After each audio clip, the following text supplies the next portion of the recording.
Այսօր կփորձարկենք մարմելադիչի կոնֆետները Նարեկի հետ։ Առաջինը կսկսենք քաղցր միքսից։ Ես ուտեմ քեզ։ Բացում ենք։ Ճոն շոտ է կողնորենք։ Հայլի։ Հիմա լցնենք արմանի մեջ, որ տեսնենք ինչեր կա։ Սկսենք, որն ես դու ուզում առաջինը փորձես, ես այսի եմ ուզում։ Ես ակուլան։ Շատ բարի։ Համոման։ Ասել է համոֆլոպ։ Ճռճռում ես։ Եկեք փորձենք այս կապույտը։ Այլ ինչ հետաքրքիր կա։ Սունկ։ Սունկա ճիշտ է։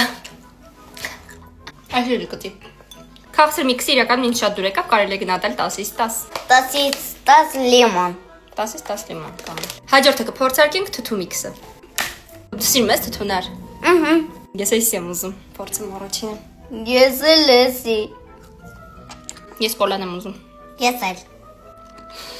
Շատ թթու է։ Բայց էսի ավելի համով է, չէ՞։ Քան քաղցրները։ Կարելի է քո վրա լիմոնի աղ լցնել, կդառնաս թթու մարմելադ։ Մի շնչի։ Այս երկու տուփ մարմելադների համար ես վճարել էի 3500 դրամ։ Ինձ թվում է չարժի։ Որովհետև 3500 դրամը շատ է Նարեկ ջան երկու տուփ մարմելադկայի համար։ Ձեզ շնորհակալություն, որ մինչև վերջ նայեցիք։ Հետևեք ինձ, որ չկորցնեք, մեկ էլ կոմենտներում կարող եք գրել, թե հաջորդ անգամ ինչ փորձարկենք։